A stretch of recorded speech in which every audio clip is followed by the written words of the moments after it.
Muchas gracias. Gracias, Lueme. Y gracias nuevamente la oportunidad de estar aquí. Saludo de las 27 iglesias de la Confra en el país. Que el Señor está haciendo esa obra a través de otros hermanos que tienen el mismo nombre. Hoy voy a hablar de esa razón de ser iglesia. No solo la Confra, sino de cualquier iglesia en general. Un cariñoso saludo de la congregación que sirvo en la colina, de mi familia. Cada vez que vengo es una nostalgia especial porque me recuerda lo fiel que es el Señor. Aquí en esta comunidad pude entregar mi vida al Señor, conocer a mi esposa, mis hijos fueron presentados en esta comunidad, ser encomendado al ministerio. Y el tiempo pasa tan rápido. Algunos inclusive que conocieron a mis hijos, quiero decirles, imagínense, ya están en la universidad. Uy, para mí eso me parece que ha sido es cuestión de segundos en la vida, ¿cierto? Aquellos que somos padres. Pero también eso me ha hecho pensar, y oportunidades de estar aquí, lo fiel que es el Señor. Y qué maravilloso ser iglesia. Quisiera poder tener una palabra de oración y vamos a iniciar. Señor nuestro, gracias por tu fidelidad, por podernos reunir en tu nombre. Gracias porque en tu palabra nos dejaste tantas imágenes distintivos de lo que es tu pueblo. Te rogamos que hoy también podamos ser iluminados por otro elemento de los que ya, aparte de los que ya se han compartido.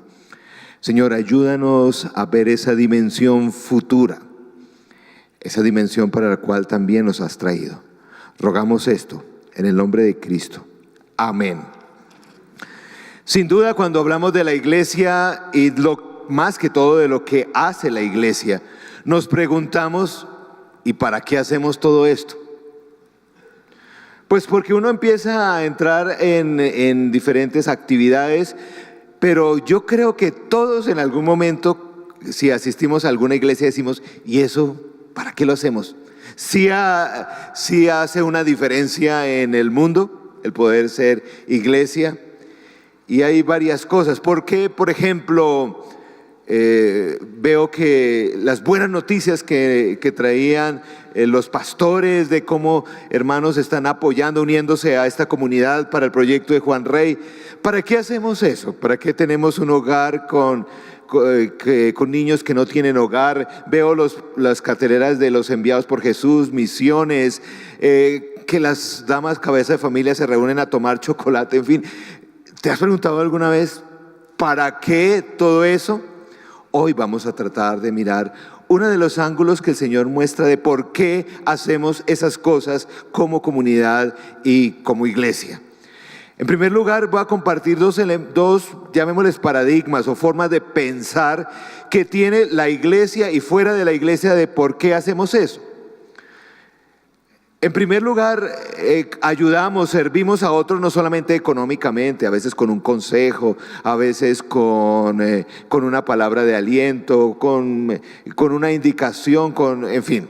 Hay muchas formas de servir. ¿Por qué lo hacemos?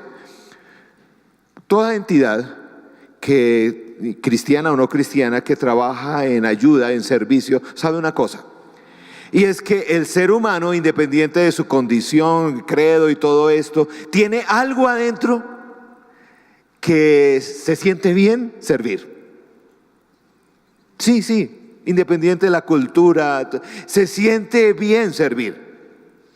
Y hay entidades y los medios de comunicación que trabajan para esas entidades son especialistas en despertar ese sentirse bien al ayudar.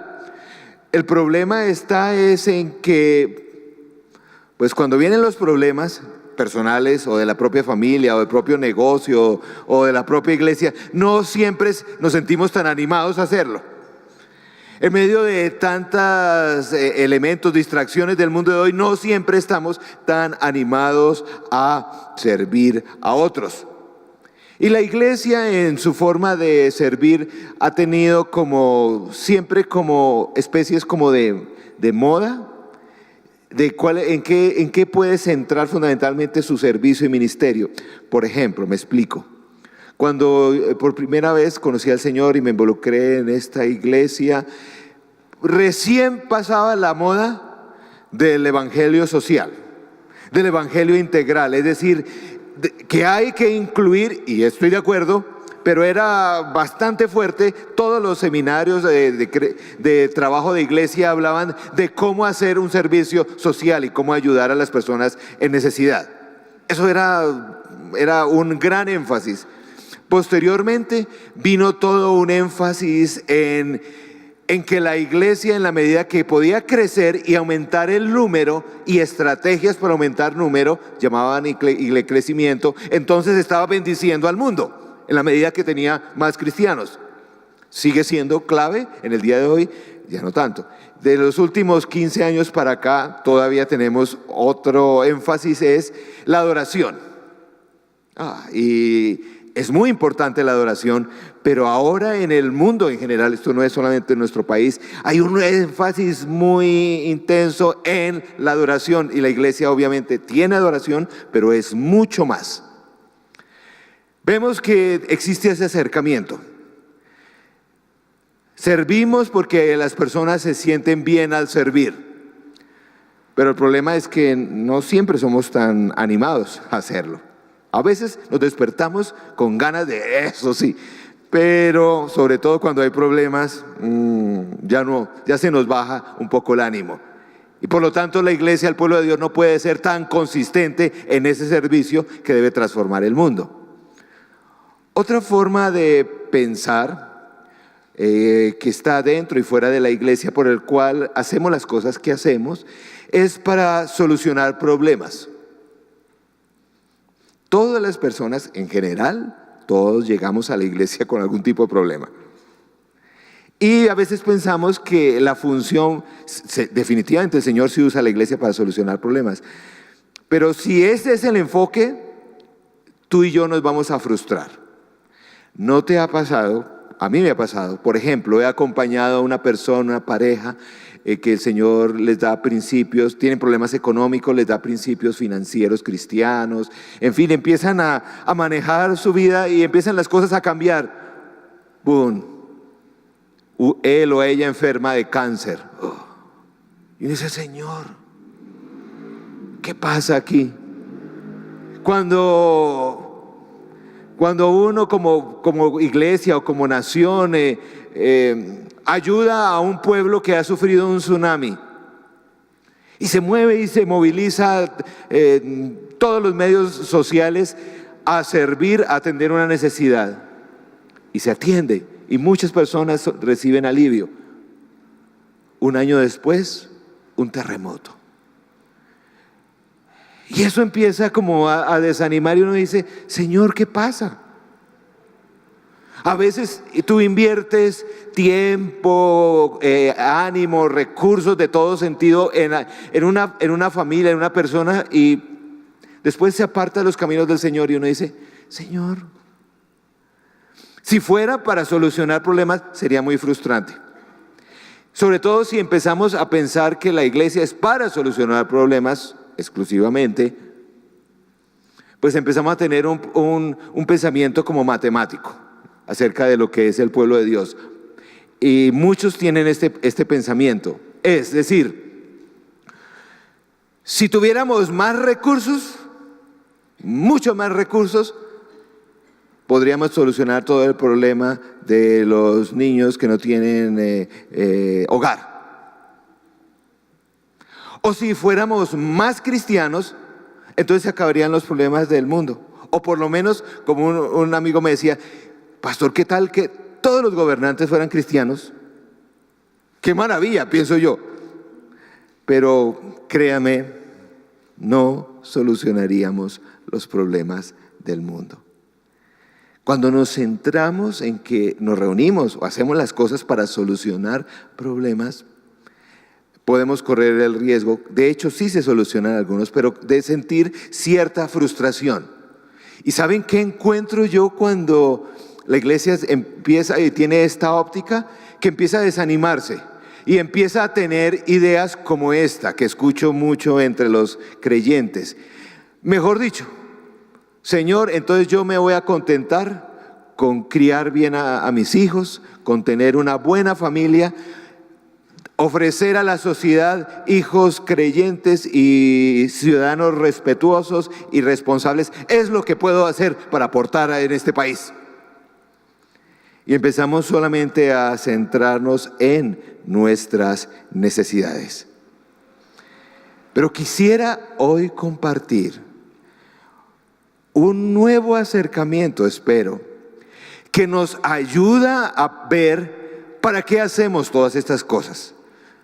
Es bueno sentirnos bien al servir. Es bueno solucionar uno que otro problema, pero no es la razón fundamental por lo cual hacemos lo que hacemos. Hoy quisiera compartirles de dos parábolas que nos dan una visión de por qué hacemos lo que hacemos. Estas parábolas en Lucas, en particular este grupo de parábolas, habla del tiempo futuro, de cuando el Señor regrese, de ese evento de transformación que cambiará el mundo completamente cuando el Señor regrese. Y nos dice cómo debemos nosotros vivir o tener esa expectativa del futuro. Veamos qué dice Lucas capítulo 12, versos 35 al 48, dice: manténganse listos con la ropa bien ajustada y la luz encendida. Pórtense como siervos que esperan a que regrese su señor de un banquete de bodas, para abrirle la puerta tan pronto como él llegue y toque. Dichosos los siervos a quienes su señor encuentre pendientes de su llegada. Créanme que se ajustará la ropa, hará que los siervos se sientan a la mesa y él mismo se pondrá a servirles. Sí, dichosos aquellos siervos a quienes su señor encuentre preparados, aunque llegue a la medianoche o a la madrugada. Pero entiendan esto: si un dueño de casa supiera a qué hora va a llegar el ladrón, estaría pendiente para no dejarlo forzar la entrada. Asimismo, deben ustedes estar preparados, porque el Hijo del Hombre vendrá cuando menos lo esperen. Quisiera mencionar un par de aspectos con respecto al tema.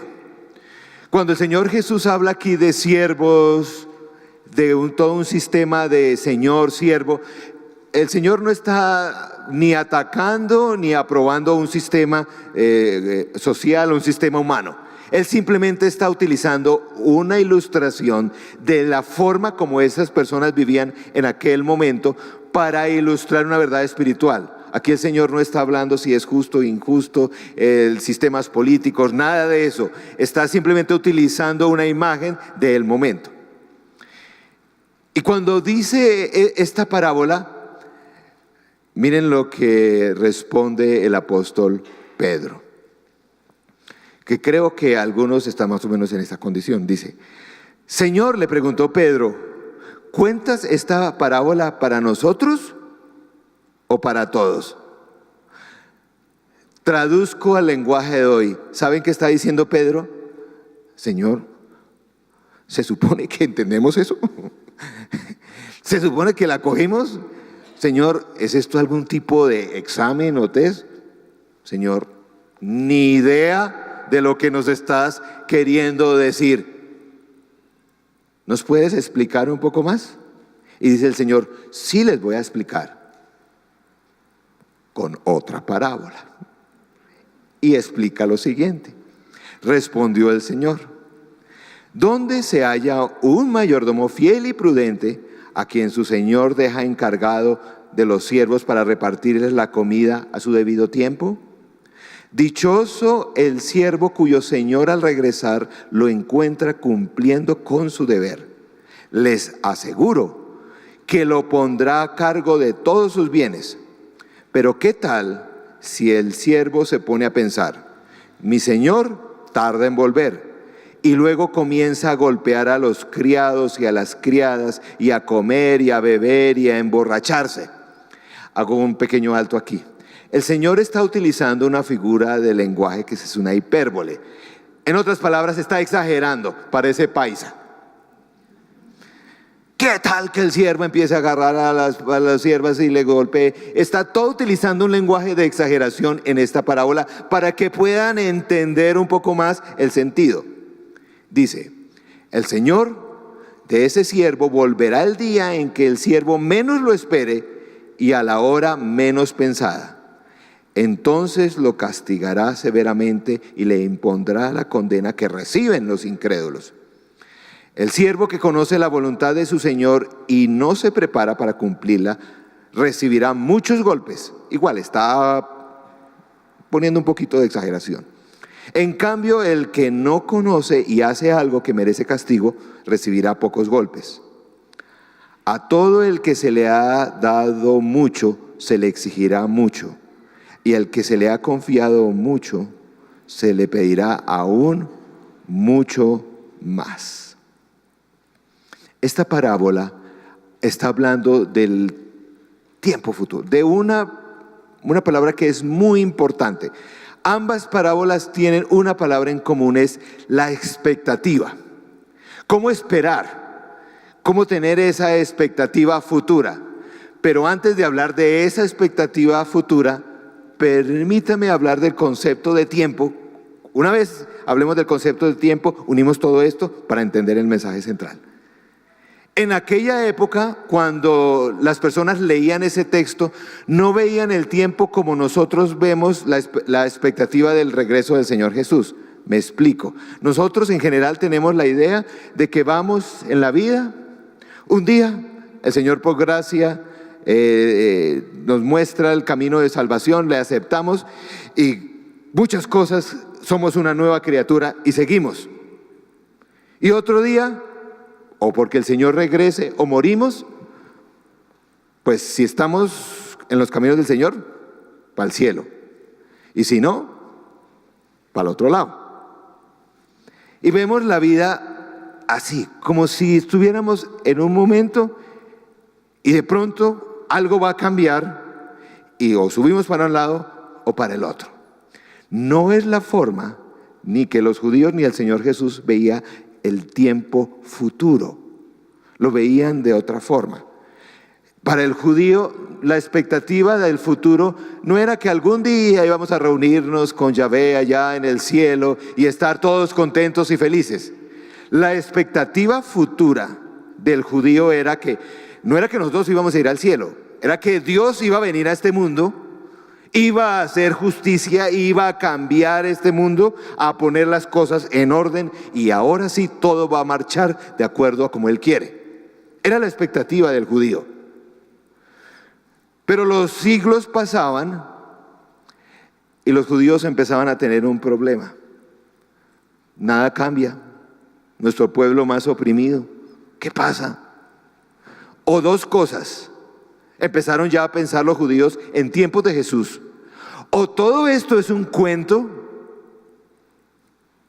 y no es cierto, o sí existe Dios, pero Él ya se olvidó de nosotros, como su pueblo.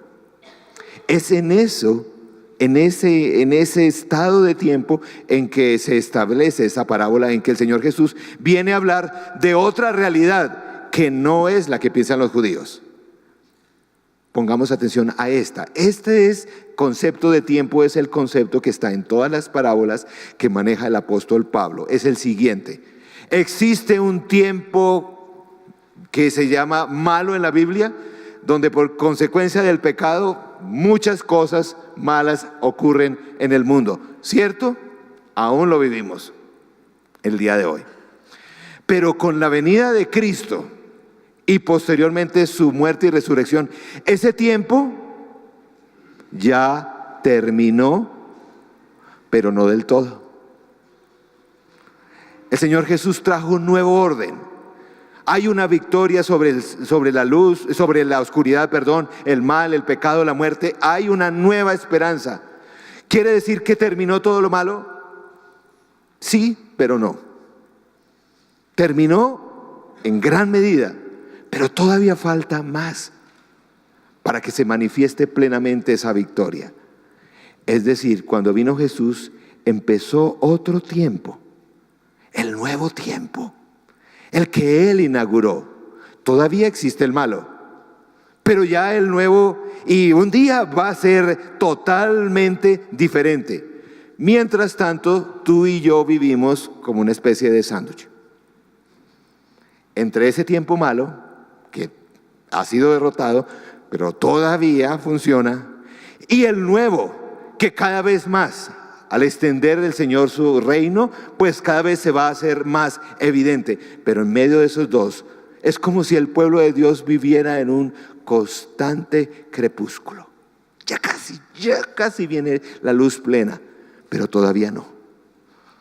Es un concepto que no lo entendemos, pero el Señor sí lo quiere explicar en estas parábolas con la palabra anticipación. La primera palabra habla de la anticipación, de tener todo en orden, porque el Señor viene de un momento a otro. Es decir, el Señor de la casa va a venir en un momento a otro y ojo, cómo tú tienes la cocina, no esté llena de loza, sin lavar, los baños cómo están. Si está tendida la cama, porque viene la visita principal. ¿Y qué tal que lo encuentren en ese desorden? A propósito, ¿cómo dejaron ustedes la casa hoy? ¿Qué tal que viniera hoy? Ay, qué pena. Bueno, más importante, no les pregunto eso, cómo va la vida, ¿no? Está todo organizadito, porque el Señor viene en cualquier momento. Esa es una anticipación, estar listico, porque viene la visita importante. La segunda anticipación de la segunda parábola es algo diferente. Es que tú y yo debemos de vivir como si el Señor ya estuviera en la casa. Y hacer todo lo que el Señor nos pide, porque Él ya está, como si ya estuviera mandando en la casa. De esa anticipación es que tiene que ver la iglesia. Y voy a darles algunos ejemplos que nos ayuda a entender este concepto. ¿Para qué está la iglesia? La iglesia anticipa. ¿Cómo es ese concepto de anticipación? Aquí tengo un balón. Lo desinflé porque ya pasó el mundial. Además porque no me cabía ahí, entonces lo desinflé un poquito. ¿Disfrutaron el mundial? Uy, este fue... Yo normalmente no veo ni fútbol ni nada de eso, pero este sí lo gozamos. Inclusive hasta en la iglesia vimos partidos y todo eso. Fue muy, muy especial. Un equipo de fútbol es bueno. Yo no sé casi nada de fútbol, pero por lo menos esto sí lo tengo claro. Un buen equipo de fútbol, y el campeón mundial mostró eso, es un equipo que sabe anticipar. ¿Qué es eso? Quiere decir que si yo soy un delantero y tengo el balón y alguien me pasa el balón, mis compañeros de equipo, si somos un buen equipo, antes que patee, ya están en el lugar donde va a caer el balón.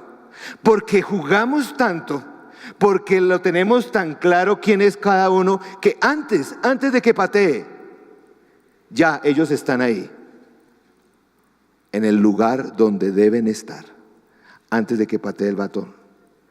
Que no nos pase como muy pobres Millonarios. Yo soy hincha de Millonarios, pero la mano que le han dado ese Pocho Díaz, esos se parece como que yo les digo, voy a patear, y aquí tengo al otro y dice, listo Juan, patee, y cuando patee yo corro. No, si va a esperar el otro compañero de fútbol a correr hasta que yo patee, ¿qué va a pasar cuando patee? Pues ya el otro ya lo ha marcado, ya le han adivinado esa jugada. Anticipar. Estamos para anticipar. Para los que no conocen mucho de fútbol, les traje otra ilustración. Si no conocen de fútbol, espero que conozcan de esto. De este arte, como del fútbol, no conozco casi nada.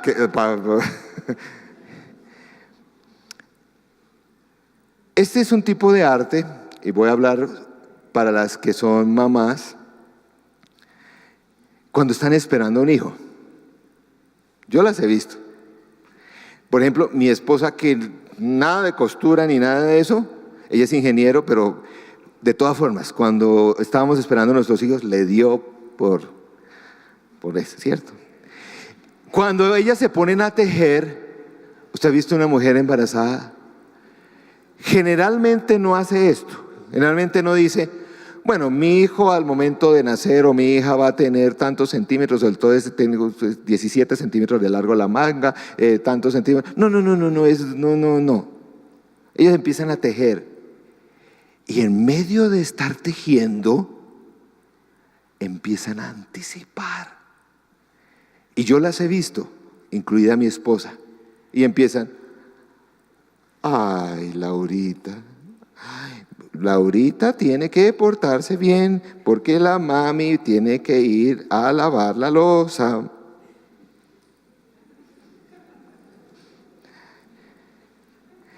Pedrito, no llores, ya viene tu tetero, ya espérate, mami lo está. ¿Las ha visto?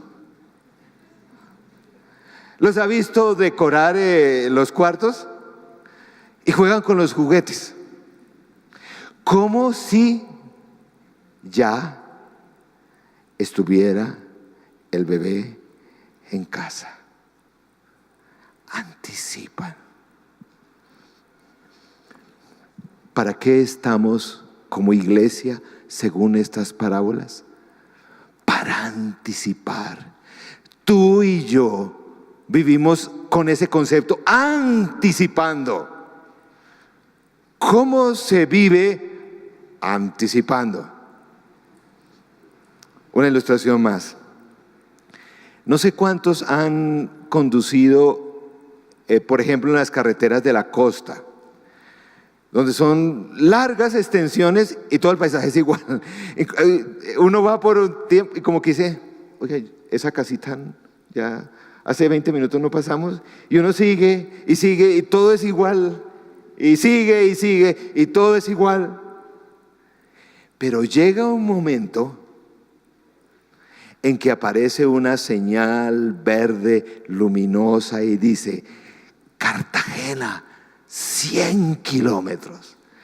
Ay, entonces todo cambia y empiezo a pensar en la playa, en el pescado frito, ya, y le pongo sin pasarme el límite de velocidad, ojo, pero le acelero más, porque ya estoy allá. Tú y yo, la iglesia existe como una esperanza futura. Tú y yo, esta comunidad, es una señal del mundo, para el mundo, que vivimos con una expectativa diferente. Por eso hacemos las cosas como las hacemos.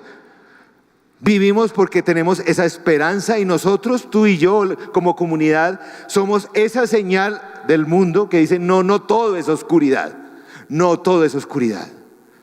Es cierto, mirar el noticiero a veces nos deprime. Tengo amigos que ya no miran un noticiero. Pero lo que tú haces y lo que hace una comunidad como esta es decir al mundo, no es así. Nosotros vivimos ya el futuro. Somos una anticipación de ese futuro.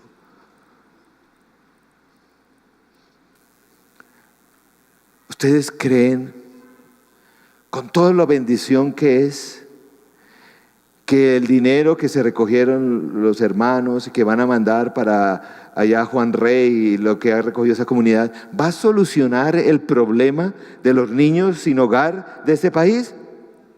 No. ¿Pero qué? Va a ser una anticipación al mundo de decir, no siempre va a ser así. Sí hay esperanza y va a haber justicia, y un día yo soy la prueba de que el Señor piensa diferente y ya está comenzando a obrar. El vaso de agua, dice el texto bíblico, que le das a esa persona con sed, no va a quitar la sed del mundo, pero sí va a anticipar que algún día, ya pronto, no habrá más sed, ni llanto, ni hambre. ¿No te ha pasado que vas y visitas a ese hermano, hermana o amigo que está muriendo de cáncer y dices, ¿yo qué le puedo decir? ¿Le va a cambiar el diagnóstico? ¿Le va a cambiar el curso de la enfermedad? No lo sé. Yo no lo sé, solo el Señor lo sabe. Pero sí es un anticipo de que algún día ya no habrá más enfermedad. De que la muerte no es la última palabra, porque tú y yo y esta comunidad existe como anticipo, como señal. Es esa esperanza futura de que las cosas no van a ser siempre igual. Un ejemplo más también. Comentaba en el servicio pasado, ya Luis Miguel y Loida saben el consejo. Cuando uno viaja, hace viajes transatlánticos, un amigo me enseñaba sí, es un consejo para evitar todo esto de la diferencia de horario y todos los trastornos que causa. Me decía, cuando te montes, por ejemplo, en América, generalmente hacia Europa salen tardecito los vuelos. Y uno se monta en el avión y cuando va a Europa o a Oriente, entonces empiezan a decir, sí, prepárese, cierre las ventanillas, no sé qué, tal cosa, póngase a dormir o algo así. Él me dice, no, Juan Carlos, cuando estés en un avión y vas a un destino que tiene otro horario diferente, empieza cuando inicies el vuelo a comportarte como si ya estuvieras allá. Está de noche aquí, pero tú vas a actuar como si estuviera de día allá.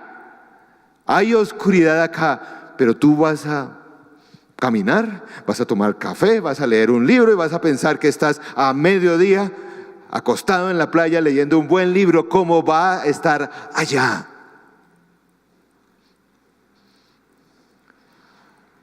Ese es el papel, es el mensaje por el cual hacemos las cosas que hacemos. Cuando sales de aquí, de este servicio, y encuentras a una familia que sabes que tiene problemas económicos, y tú le dices, ven a casa a almorzar, ¿estás solucionando su problema? Tal vez no, pero está siendo una señal del reino. Está siendo un anticipo de que no siempre va a ser así. Y que hay un Dios que sí se preocupa por su necesidad, que sí está obrando y que algún día las cosas van a ser muy diferentes. Si visitas a una pareja que recién ha tenido bebé y tiene otros 3 niños pequeños,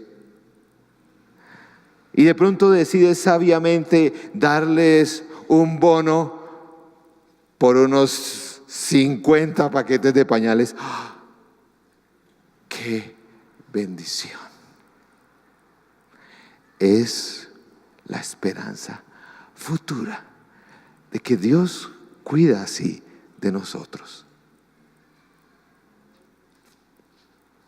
Tú y yo somos señales de ese futuro que ya está, pero todavía no, que ya está anticipando. Algunas personas dicen, ¿saben? Los cristianos son gente anticuada que vive con valores que ya no funcionan hoy, del pasado, anticuados.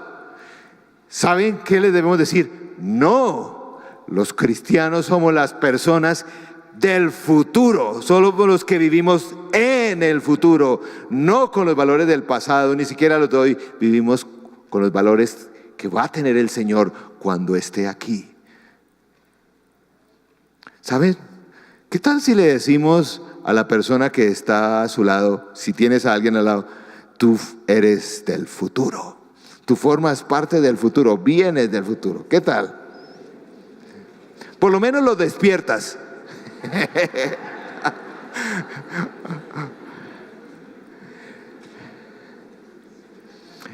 Tú y yo y esta comunidad hace las cosas que hace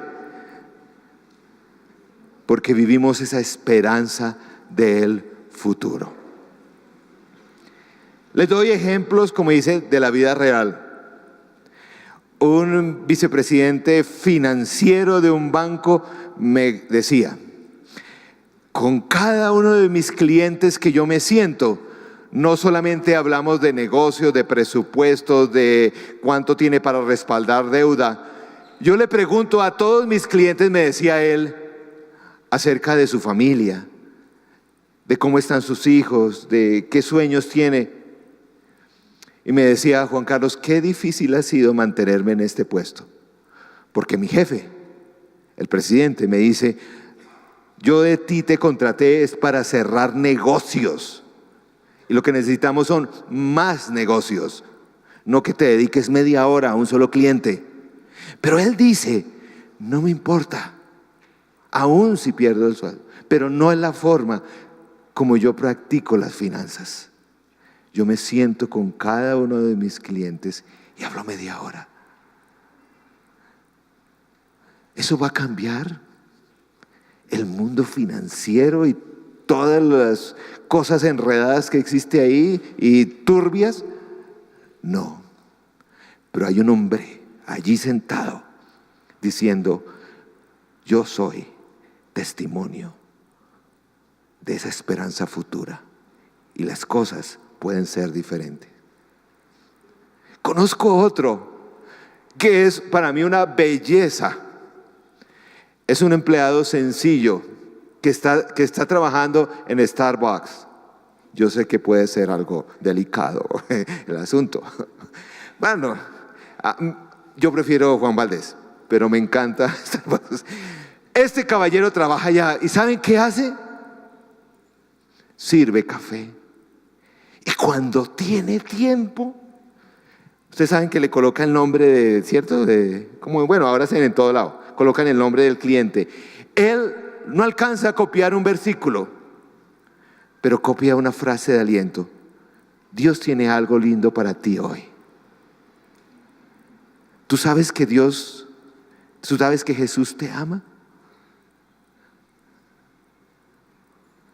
¿No te preguntas para qué hace ese hombre eso? ¿Eso va a cambiar la vida de sus clientes? ¿Eso va a solucionar el problema de la depresión en el mundo? No sé. Pero ese hombre está allá parado para decir: soy el testimonio viviente de que hay una esperanza para este mundo. Y las cosas que vienen son diferentes a las que nos hemos acostumbrado, porque hay un Salvador que ha sido victorioso. Él es el dueño de esta casa y ya viene, y por eso hoy me comporto como si el Señor ya estuviera aquí. Cuando se reúnen, esto realmente ha cambiado mi forma de ver la iglesia. A veces yo llegaba a las reuniones de oración y decía: ¿cuántos hermanos se tuvieron en la reunión del pasado miércoles? 4. Decía: 4. 4 de 300. Oh, no. Esos hermanos son el anticipo de que ya casi las cosas van a ser diferentes y vamos a estar tan cerca del Señor que todas nuestras necesidades pasarán a segundo plano porque Él estará presente. Esta parábola habla de siervos y de administradores. Todos los que estamos aquí, querámoslo o no, somos siervos, pero también administradores.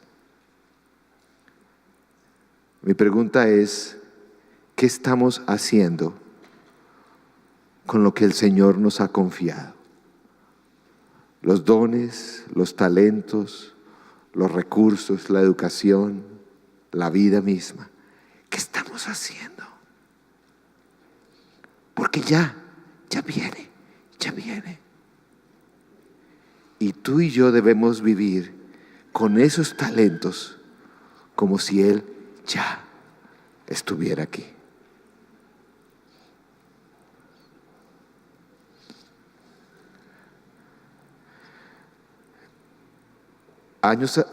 Un par de años atrás estuve visitando un ministerio social en una de las calles de una ciudad grande en los Estados Unidos, donde gente de la comunidad va a sitios donde hay personas que no tienen vivienda, hogar, y van por las noches 2 veces a la semana y les dan alimento y les hablan de las buenas nuevas de salvación.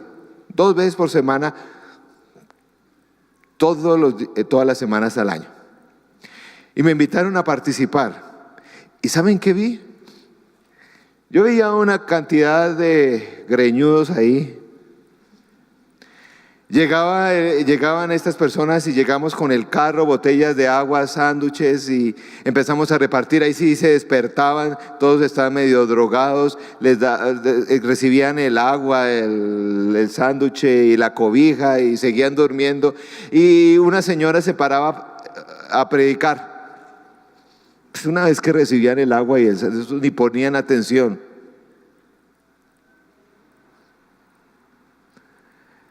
Terminando una de esas noches, le dije a ella, mira, no quiero ser como entrometido, pero ¿ustedes sí creen que eso vale la pena?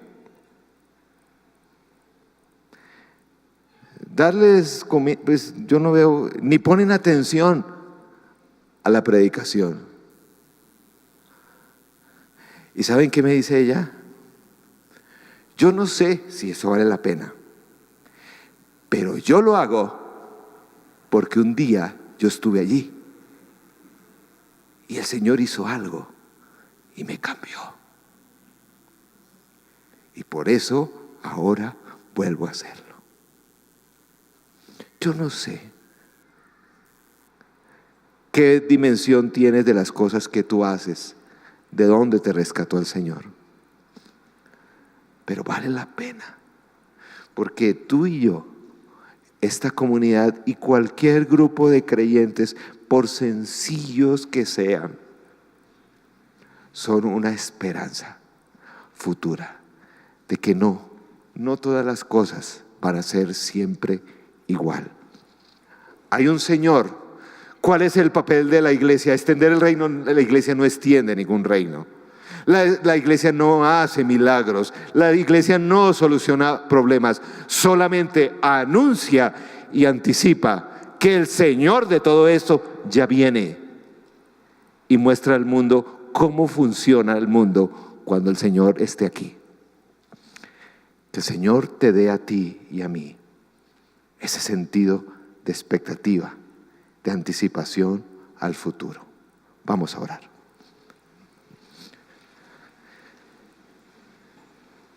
Señor nuestro, gracias porque eres el Dios eterno del pasado, del presente, del futuro. Señor, gracias porque la iglesia es idea tuya, porque tú has usado la iglesia como por siglos, desde siempre tu pueblo ha sido el vocero, por gracia, de esa expectativa futura. Señor, gracias que el tiempo malo inaugurado en el pecado ya está derrotado. Gracias porque inauguraste un nuevo tiempo, porque hay evidencias en tu iglesia de esa nueva realidad. Permítenos vivir con esa expectativa del futuro.